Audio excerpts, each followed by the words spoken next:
Okay, like I said, this is straight, horribly muddy.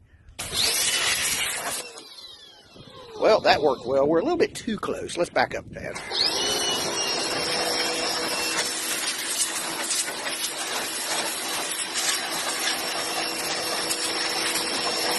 I'm hoping the lens isn't getting mud on it.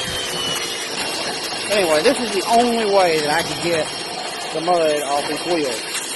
It's causing me horribly out of balance. And before I bought the pressure washer, I was actually having to pay people to wash my car because of the huge rims holding mud all up inside. I could not get all the mud out with a regular garden hose. Just didn't have the pressure.